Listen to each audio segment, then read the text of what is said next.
The first week of 2026 didn't begin with fireworks, it began with a threat. A threat that detonated across social media and sent shockwaves from California to Kensington Palace, dragging Meghan Markle, Markus Anderson, Prince Harry, Samantha Markle, Piers Morgan, and even Princess Anne into a storm no one could contain. It started in Los Angeles, outside a nameless ultra-exclusive hotel, with heavy brass doors and rain-slick pavement reflecting camera flashes. Meghan Markle, face partially hidden behind a cascading designer scarf, slipped through a discreet side entrance with deliberate urgency. 10 minutes later, Markus Anderson, the powerful membership director of Soho House and longtime confidant in Meghan's life, followed the same path. Paparazzi lenses captured it all. Grainy, shadowed, undeniable. This wasn't fiction. This wasn't a staged scene. This was real, and the timing made it explosive. Just hours earlier, Piers Morgan had posted a calculated message on his X account, a chilling promise of shocking evidence involving what he described as a dark secret between Meghan Markle and Markus Anderson.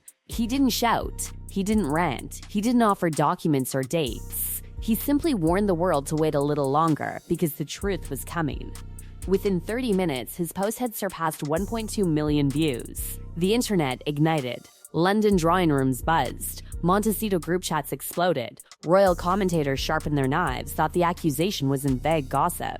Piers Morgan emphasized that whatever this connection was, it may have continued even after Meghan was wearing her wedding ring as the Duchess of Sussex. That detail, the wedding ring, was the match to gasoline. And where was Prince Harry? The man who once vowed to protect Meghan from media wolves vanished into silence. No statement, no lawsuit, no furious counterattack, just a vacuum. Whispers began circulating that while Meghan met Markus Anderson in that hotel lobby, Prince Harry had boarded a quiet flight to Toronto, a city deeply connected to both Meghan's suitieres and Markus Anderson's Soho House empire. Was he searching for answers? Was he trying to confirm or destroy a rumor before it destroyed him?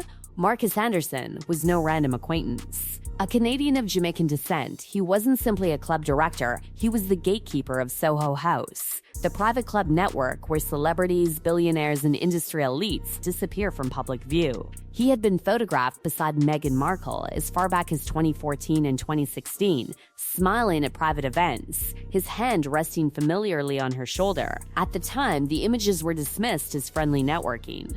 In 2026, they looked like puzzle pieces that public opinion fractured instantly. One side accused Piers Morgan of continuing a personal vendetta against Meghan Markle, reminding the world of his previous clashes with her and professional consequences he had faced. The other side noticed something more chilling. Meghan's legal team wasn't immediately filing injunctions. Supportive media coverage was oddly delayed.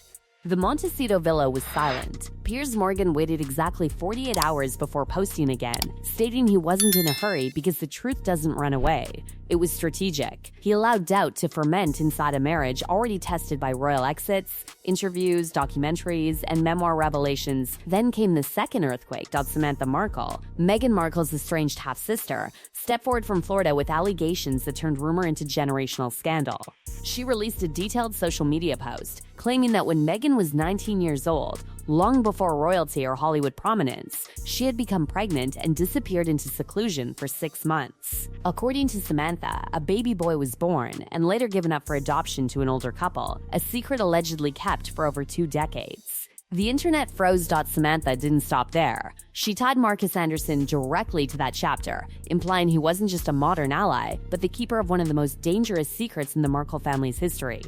She reinforced her claims in an interview on a digital royal coverage channel, speaking with controlled intensity about late-night calls, unexplained meetings, and a concealed history. Then she named Princess Anne. Samantha alleged that during the vetting process, before Meghan married Prince Harry, Princess Anne had come across an old medical report allegedly showing postpartum results from when Meghan was 19. She described a private meeting between herself and Princess Anne, claiming the Princess Royal had been shocked, but ultimately overruled by palace machinery seeking to protect the monarchy's image. Now, the scandal wasn't just about a possible ongoing connection between Meghan Markle and Markus Anderson. It wasn't just about Prince Harry's silence.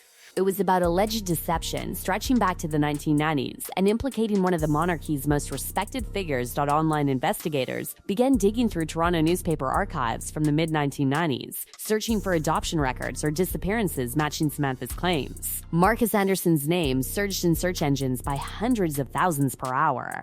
Supporters of Meghan Markle fiercely dismissed Samantha as opportunistic and untrustworthy, pointing to the lack of physical documentation.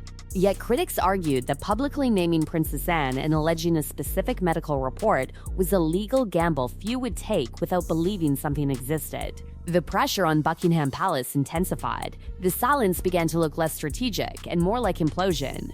After 3 days of mounting speculation, an unprecedented announcement was made. Princess Anne would hold a press conference at Kensington Palace. The room filled beyond capacity. Reporters flew in from London and New York. Cameras lined the walls. Princess Anne entered wearing a sharp navy suit, composed and unflinching. She stated clearly that she had never participated in a cover-up, never reviewed such a medical document as described, and refused to allow her name to be used in what she called dirty media games. But she didn't stop with denial. She introduced Jonathan Hale, a British director who worked on independent film projects in 2014 and 2015.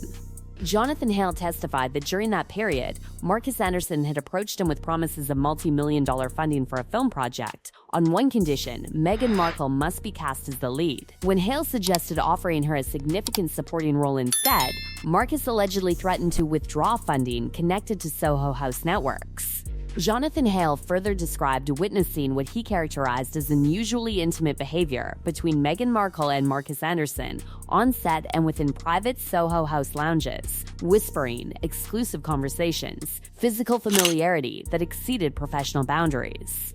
Princess Anne closed the conference by reiterating that the royal family does not hide crimes, but also refuses to validate fabricated legends. She left without taking questions. The testimony did not confirm a hidden child. It did not prove an ongoing affair, but it solidified one fact. Markus Anderson was far more central to Meghan Markle's ascent than the public had previously understood. Meanwhile, Prince Harry remained silent. And that silence echoed louder than every accusation combined. Prince Harry's silence did not fade. It deepened. And in royal history, silence is never empty. It is strategy, fear, calculation, or heartbreak. As Princess Anne's press conference ricocheted across global media, Montecito felt less like a sanctuary and more like a glass house under siege. The Sussex brand, carefully rebuilt after the 2020 royal exit, the Netflix series, the memoir revelations, the public battles, now face something different. This wasn't palace tension. This wasn't British tabloids. This was personal. Markus Anderson's name would not disappear. For years, he had been described as Meghan Markle's closest confidant during her Toronto Suits era, the man who opened doors into elite London circles, who introduced her to high-profile connections, who provided a discreet sanctuary through Soho House properties across continents. Now, every one of those introductions was being re-examined. Every archived photograph from 2014 to 2016 was zoomed, enhanced, reposted. The internet moved like a swarm. Users compared timelines, Meghan's transition from television actress to royal fiancé, Markus Anderson's influence within Soho House, Jonathan Hale's claims about funding pressure and casting demands. The pattern looked coordinated, or at least deeply intertwined. Then came another detail that refused to die. The hotel meeting. Those rain-soaked images from Los Angeles were replayed on every major platform. Analysts dissected body language. Why a side entrance? Why 10 minutes apart? Why that exact night, mere hours after Piers Morgan's public threat of exposure? If it was harmless, critics asked, why the urgency? Meanwhile, Piers Morgan continued to fuel speculation without delivering documents. He repeated that he was in no rush, that the truth doesn't run away. It was psychological warfare, and it worked. Every hour without clarity made the public imagination more extreme. Samantha Markle escalated as well. In follow-up commentary, she doubled down on the pregnancy and adoption claims, reiterating the alleged 6-month disappearance at age 19 and the quiet surrender of a baby boy. She insisted that Markus Anderson was connected to that chapter and that Princess Anne had been aware during royal vetting. Buckingham Palace maintained formal restraint after Princess Anne's statement. No additional clarification, no legal announcement, just composure. But behind the scenes, speculation intensified about internal royal reaction. If even a fraction of Samantha's claims had surfaced during engagement vetting, would that have contributed to the tension that eventually exploded in 2020? Was the departure to North America truly about press intrusion, or was it about containment? Theories multiplied. Some observers argued that the palace had always known there were layers to Meghan's past that the public would not fully understand.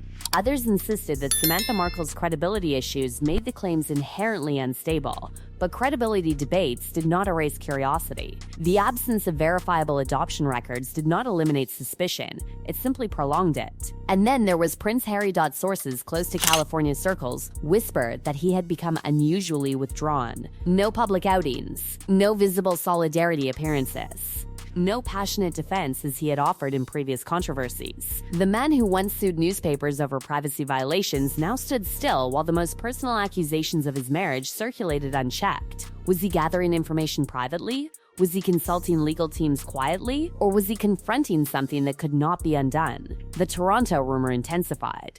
Observers connected the dots between his alleged quiet flight and the city where Meghan's professional life flourished, the same city deeply connected to Markus Anderson's Soho House network. Whether confirmed or speculative, the narrative stuck, Harry searching for truth in the city where it allegedly began. The Montecito mansion, once framed as a symbol of independence, now appeared like an isolated fortress. Public sympathy, once firmly divided along ideological lines, began shifting toward uncertainty. Even longtime supporters admitted the silent strategy felt different this time. Then came the question that no one in official circles would answer. If there was no hidden child, no concealed medical report, no improper relationship, why not sue immediately? Meghan Markle had previously demonstrated willingness to challenge media narratives legally. The delay now was interpreted in two radically different ways. Supporters called it restraint in the face of absurdity. Critics called it hesitation. Princess Anne's introduction of Jonathan Hale had altered the battlefield. His testimony about funding pressure and the closeness between Meghan and Markus Anderson did not confirm Samantha's adoption claims, but it strengthened the argument that their partnership extended far beyond casual friendship. And that was enough to destabilize perception. Public opinion began reframing Meghan's rise. Instead of a self-made ascent from cable television to Kensington Palace, commentators asked whether Markus Anderson had acted as an unofficial strategist, leveraging Soho House networks, facilitating introductions, smoothing transitions. If so, was that scandalous or simply savvy? The answer depended entirely on whether the relationship had crossed personal boundaries during her marriage to Prince Harry. That was the core accusation ignited by Piers Morgan's initial post. Days turned into a week. The digital storm did not weaken. It evolved. Royal historians began revisiting Princess Anne's reputation, a figure known for discipline, duty, and bluntness. The idea that she would participate in concealing a medical record contradicted her decades-long image. Her forceful denial at Kensington Palace was interpreted by many as final. Others saw it as controlled damage limitation. For now, one truth stands undeniable: a rain-soaked hotel entrance in Los Angeles, a calculated message from Piers Morgan, allegations from Samantha Markle, testimony from Jonathan Hale, and a rare press conference by Princess Anne have collectively reshaped global perception of Meghan Markle and Markus Anderson.